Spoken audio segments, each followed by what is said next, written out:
મારા વાલા વૈષ્ણવોને જય શ્રી કૃષ્ણ. આજે હું તમને એક એવી મહિલાની અદ્ભુત પ્રેમ કથા કહેવાની છું જેમના હૃદયમાં દ્વારકાધીશ માટે અપાર શ્રદ્ધા અને અદ્ભુત પ્રેમ હતો. એક હતી ભોળી અને શ્રદ્ધાળુ દયાબેન.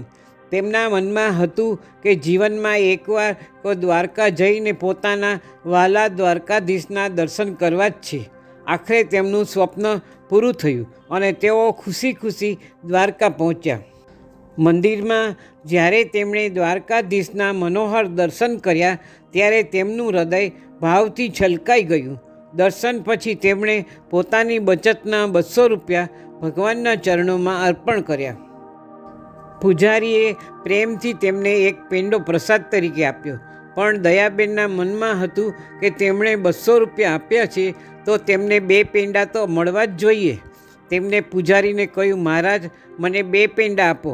પૂજારીએ સમજાવ્યું કે ભક્તોની લાંબી લાઈન છે અને બધાને પ્રસાદ આપવાનો છે, એટલે ફક્ત એક જ પેંડો આપી શકાય. પણ દયાબેનને ગુસ્સો આવી ગયો. તેમણે ઊંચા અવાજે કહ્યું, જો 2 પેંડા નથી આપવા તો મારે એક પણ પેંડો નથી જોઈતો, અને રિસાઈને પેંડો પાછો આપી દીધો. મંદિરની બહાર આવીને દયાબેન દ્વારકાધીશ પર ખૂબ જ નારાજ થયા. મેં તમને આટલો પ્રેમ કર્યો, આટલા પૈસા આપ્યા, અને તમે મને 2 નાના પેંડા પણ ન આપ્યા. આ તો કેવી વાત કહેવાય. તેમની આંખોમાં આંસુ સાથે ભગવાનને ઠપકો આપતા હતા. તેઓ આમ બબડતા હતા. ત્યાં જ એક નાનકડો ગોપાલ તેની પાસે આવ્યો. તેને કહ્યું, માજી, જરા આ પ્રસાદની થેલી પકડો ને, મારે બૂટ પહેરીને તરત જ હાથ ધોઈને આવું છું. દયાબેને થેલી પકડી લીધી.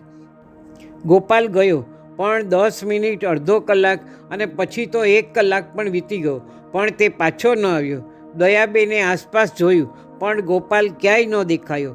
ટ્રેનનો સમય થવા લાગ્યો એટલે તેમણે વિચાર્યું, હશે છોકરો ક્યાંક રખડવા ગયો હશે, અને તે થેલી લઈને ટ્રેનમાં બેસી ગયા. ટ્રેનમાં બેઠા પછી દયાબેનનું મન ભારે હતું. તેઓ પોતાની જાત પર ગુસ્સે હતા કે ભગવાન પર શા માટે રિસાયા. તેમની આંખોમાંથી દળ આંસુ વહેતા હતા. બાજુમાં બેઠેલા એક ભલા માણસે પૂછ્યું, માજી, કેમ રડો છો? શું થયું છે? દયાબેને ભારે હૈયે પેંડાવાળી થેલી તેમને આપી અને કહ્યું, આ જુઓ. પેલા ભાઈએ થેલી ખોલી. અંદરનું દ્રશ્ય જોઈને દયાબેનની આંખો પહોળી થઈ ગઈ. થેલીમાં 4 પેંડા હતા અને સાથે થોડા સુગંધિત તુલસીના પાન હતા.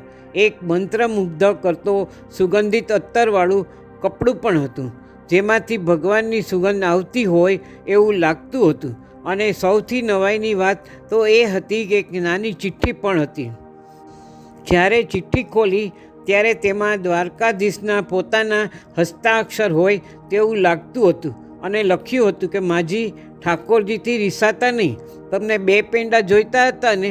લો, 4 લો, પણ મારાથી ક્યારેય નારાજ ન થશો. દયાબેન આ વાંચીને રડી પડ્યા, પણ આ વખતે આંસુ દુઃખના નહોતા. એ આંસુ ભગવાનના અપાર પ્રેમ અને કૃપાના હતા. તેમને સમજાયું કે ભગવાન હંમેશા આપણી સાથે જ હોય છે, આપણી દરેક વાત સાંભળે છે અને આપણા માટે શ્રેષ્ઠ જ કરે છે. આ વાર્તા આપણને યાદ અપાવે છે કે આપણા દ્વારકાધીશ ભગવાન કેટલા પ્રેમાળ અને દયાળુ છે. શું તમને પણ ક્યારે આવા અદ્ભુત અનુભવો થયા છે જ્યારે ભગવાને તમારી નારાજગી દૂર કરી અને પ્રેમ વરસાવ્યો હોય? સર્વે વૈષ્ણવોને જય શ્રી કૃષ્ણ. જય દ્વારકાધીશ. ગિરિરાજ ધરણની જય. શ્યામ સુંદર સિંહ અમને મહારાણી કી જય. વલ્લભાધીશ કી જય.